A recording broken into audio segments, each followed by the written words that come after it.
இப்ப உதயநிதி ஸ்டாலின் கொளுத்து வேலைக்கு போய் சம்பாரிச்சு தான் 10,000 கோடி வச்சிருக்காரு. நீங்க மோடி கொளுத்து வேலைக்கு போயிட்டு தான் வந்து அவ்வளோ அந்த என்னது இதெல்லாம் கோட்டு சூட் எல்லாம் போட்டுட்டு போறாரா வெளிநாட்டுக்கு? அசிங்கமா வந்து என்ன சார் இது? அசிங்கமா இது பேச்சா? நீங்க திரு ஸ்டாலினை கேக்குறீங்களா? நான் உதயநிதி தான் கேக்குறேன். உதயநிதியோட சொத்து மதிப்பு என்ன? பாரத பிரதமர் நரேந்திர மோடியோட சொத்து மதிப்பு என்ன?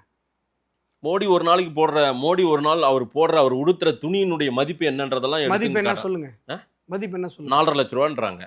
அறிவு இருக்கிற யாருமே அப்படி பேச மாட்டாங்க. உதயநிதி வந்து ஊழல் பண்ணி இவ்வளவு சொத்து சேர்த்து வச்சிருக்காருன்னு சொன்னா மோடி அவர்கள் கொளுத்து வேலைக்கு போனாரான்னு கேக்குறீங்க. மோடி அவர்கள் உதயநிதி மேல எந்த ஊழல் வழக்கும் இல்லையே. ஊழல் வழக்கு இருக்கா? உதயநிதிக்கு சொத்து இருக்கா இல்லையா? ஊழல் வழக்கு இருக்கா? சொத்து இருக்கா இல்லையா? ஊழல் வழக்கு இருக்கா? சொத்து இருக்கா இல்லையா? அவங்கெல்லாம் உழைச்சி சம்பாரிச்சுதான் அந்த குடும்பம்.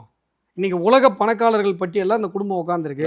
உழைச்சி சம்பாரிச்சாங்களா? அமித்ஷா மேல சொராபுதீன் ஷேக் கேஸ் எல்லாம் இருந்தது. அது ஊழல் வழக்கா? இல்ல, நான் சொல்ற ஒரு உதாரணத்துக்கு சொல்றேன். ஒரு வழக்கு இருந்துச்சு. அதை கேட்பேன்னு எதிர்பார்க்கல. அப்படியே போற போக்கில் சொல்லிட்டு போயிடலான்னு. நரேந்திர மோடி அவர்கள் தூய்மையான, அதாவது உங்களை மாதிரி ஆளுங்கெல்லாம் விரலை உயர்த்த முடியாது அவர் மேல. நீங்க 1000 வந்து இங்க பின்னாடி உட்காந்துட்டு கிங்கினி மிங்கினின்னு பேசிட்டு சுத்தலாம்.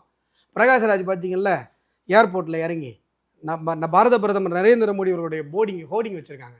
பக்கத்தில் நின்று பெருமையாக ஃபோட்டோ எடுத்துகிட்டு ட்விட்டரில் போடுறாரு. இப்போ இதே நீங்களே மோடியை பார்க்கணும் மதேசன்னு சொன்னேன்னு வைங்களேன், உழுந்தடிச்சு படிக்கட்டில் உருண்டு புரண்டு அப்படின்னு வருவீங்க.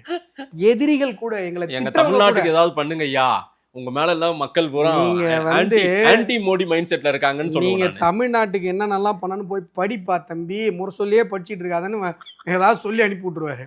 என்ன நான் என்ன கேட்குறேன், அவருக்கு முரசொல்லி தெரியுமா? அதில் வந்து என்னன்னு கேட்டிங்கன்னா, நீங்கள் பாரத பிரதமர் நரேந்திர மோடி அவர்கள் 3 முறை முதலமைச்சராக இருந்து இப்போ 3 முறை பிரதமராக இருக்கிற ஒருத்தர் ஒரு பைசா ஊழல் புகார் கிடையாது.